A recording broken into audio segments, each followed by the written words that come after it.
શ્રી ગણેશાય નમઃ. તમારું હાર્દિક સ્વાગત છે દિવ્યવાણી ગુજરાતી ચેનલમાં. આજે આપણે વાત કરવાના છીએ શ્રાવણ માસનો છેલ્લો સોમવાર.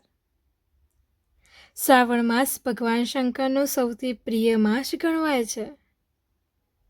આખા માસ દરમિયાન ભક્તો સોમવારના વ્રત રાખે છે અને ભોળેનાથની આરાધના કરે છે. કહેવાય છે કે આ મહિને કરેલી પૂજા અર્ચના અનેક ગણી ફળ આપે છે. પરંતુ જ્યારે શ્રાવણ માસનો છેલ્લો સોમવાર આવે છે ત્યારે તેનું મહત્ત્વ અનેક ગણું વધી જાય છે. માન્યતા છે કે આ દિવસે ઉપવાસ કરીને અને ભક્તિપૂર્વક ભગવાન શિવની પૂજા કરવાથી બધા દુઃખો દૂર થાય છે. મનવાંછિત ફળ મળે છે અને જીવનમાં સુખ સમૃદ્ધિ વધે છે. આ દિવસે ભક્તો વહેલી સવારે ઉઠીને સ્નાન કરે છે, સ્વચ્છ વસ્ત્ર પહેરી મંદિરે જાય છે અને શિવલિંગ પર ગંગાજળ, દૂધ, દહીં, મધ, ઘી અને બેલપત્રને અર્પણ કરે છે અને ઓમ નમઃ શિવાયનો મંત્રનો જાપ કરે છે. આ મંત્ર બોલવાથી અતિશય ફળદાયક માનવામાં આવે છે. અવિવાહિત યુવતીઓ માટે આ વ્રત શુભ માનવામાં આવે છે કારણ કે તેનાથી તેમને ઈચ્છિત જીવનસાથી મળે છે. સંતાન પ્રાપ્તિની ઈચ્છા ધરાવતા દંપતીઓ પણ આ વ્રત રાખે છે.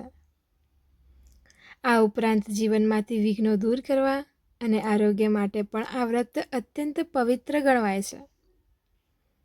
છેલ્લા સોમવારની વિશેષતા એ છે કે આ દિવસે કરેલા ઉપવાસ અને પૂજા એ આખા શ્રાવણ માસના વ્રતોનું ફળ આપે છે.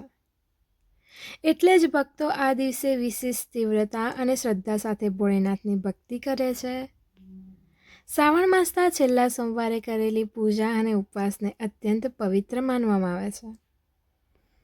ધાર્મિક ગ્રંથોમાં લખાયેલું છે કે જો ભક્ત શ્રદ્ધાપૂર્વક આખા માસ ઉપવાસ ન કરી શકે તો માત્ર છેલ્લો સોમવાર ઉપવાસ કરી પણ સમગ્ર શ્રાવણ માસના સોમવારનું ફળ પ્રાપ્ત કરી શકે છે.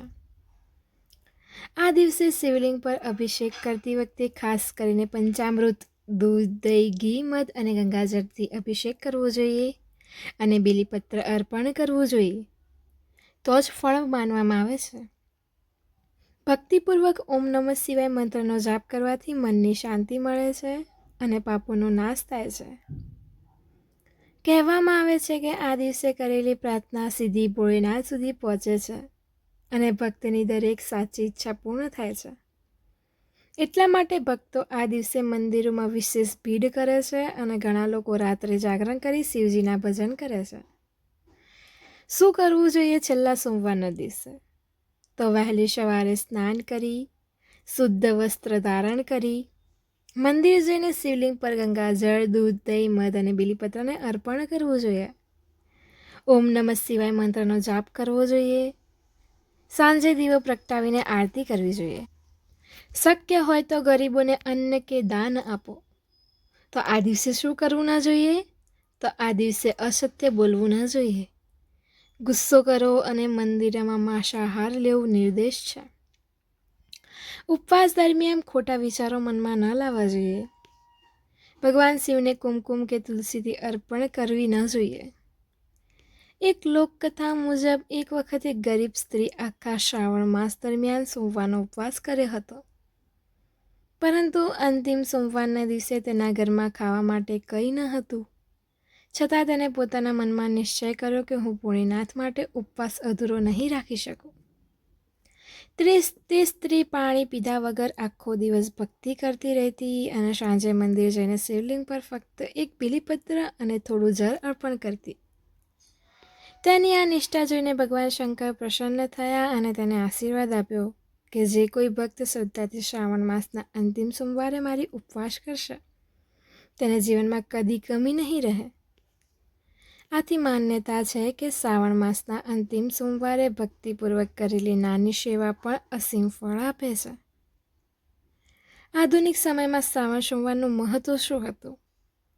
તો આજકાલ પણ ગામડામાંથી લઈ મોટા શહેરમાં છેલ્લા સોમવાર મંદિરમાં વિશેષ મેળા ભરાય છે. ભક્તોમાં ક્રાથ પર કાવડ લઈ ગંગાજળ લાવે છે અને શિવલિંગ પર ચડાવે છે. અનેક ભક્તો આખી રાત જાગરણ કરી ભજન કરે છે, કીર્તન કરે છે અને ભગવાન શિવની મહિમા ગાય છે. યુવાનો માટે આ દિવસ ખૂબ જ પ્રેરણાદાયક છે, કારણ કે તેઓ શિવજી પાસેથી આત્મવિશ્વાસ, સંયમ અને શક્તિ મેળવવાની પ્રાર્થના કરે છે. શ્રાવણ માસના છેલ્લા સોમવારથી મળતા આશીર્વાદો કયા?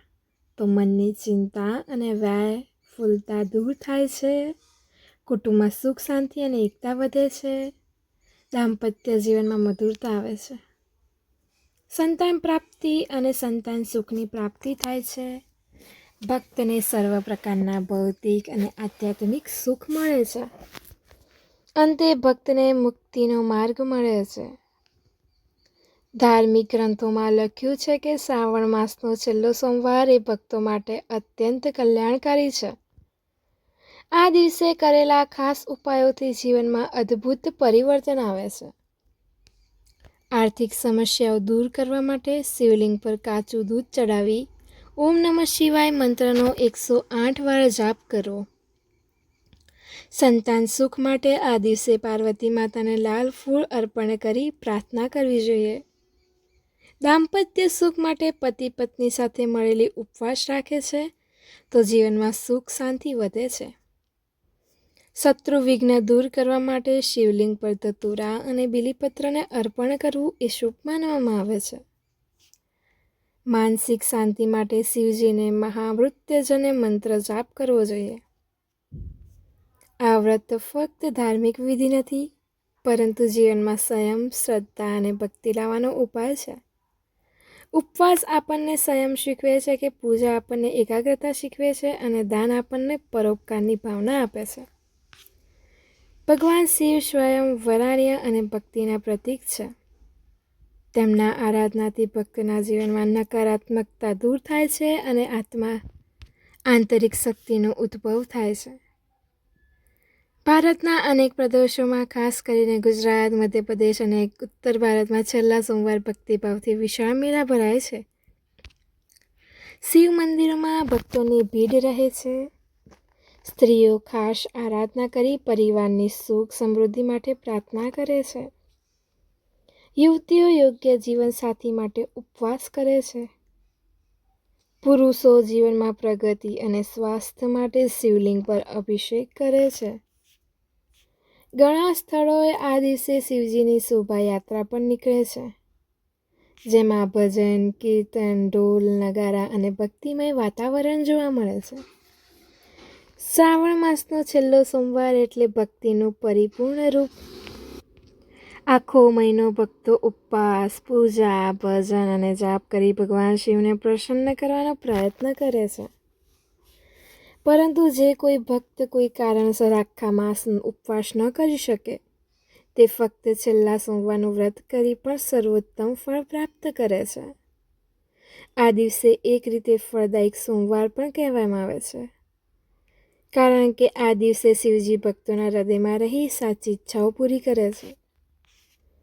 આખા સમાજ માટે પણ આ દિવસ પવિત્ર છે.